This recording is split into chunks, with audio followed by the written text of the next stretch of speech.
All good? Well, it's wonderful to have America's governors in town.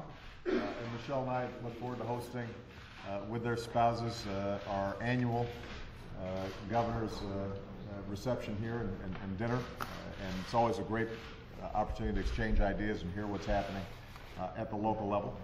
Today, we did bring our Democratic governors to the White House to spend some time talking about a couple of issues that are of critical importance to our constituencies and I think to the country, and one of those is the issue of the minimum wage and what we can do to give America a raise.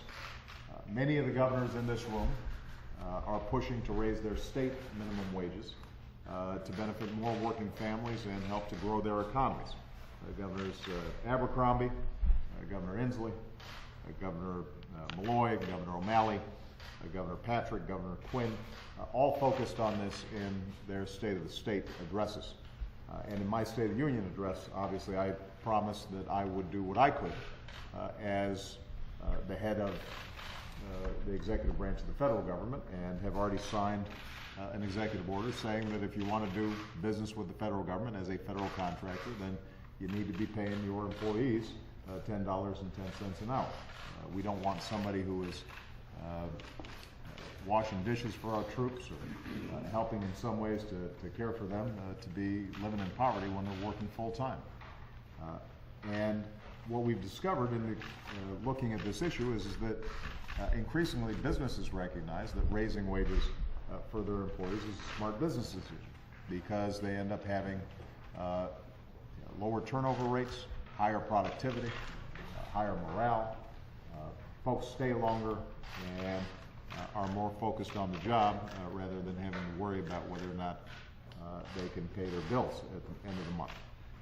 And this is not just good policy, it also happens to be good politics, because the truth of the matter is the overwhelming majority of Americans think that raising the minimum wage is a good idea. That is true for independents, that is true for Democrats, and it's true for Republicans.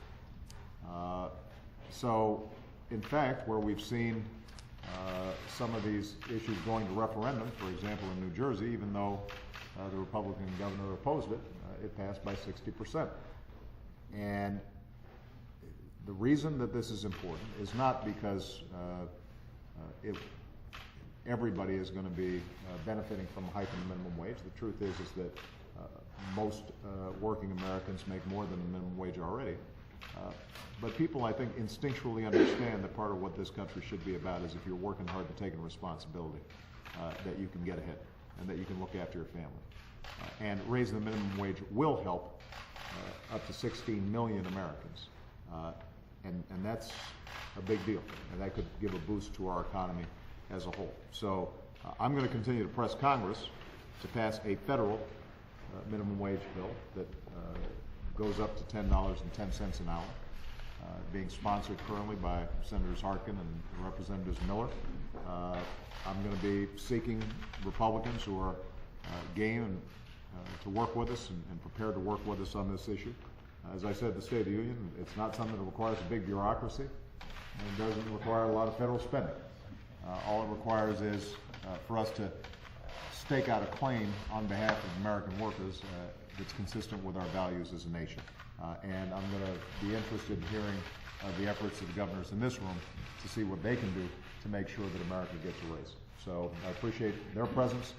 We've got a lot of other issues on the plate, but I wanted to highlight that one because I think it's something that is on a lot of people's minds. How can we boost people's incomes and wages if they're working hard so they can get ahead? Thank you so much, everybody. Thank you, guys.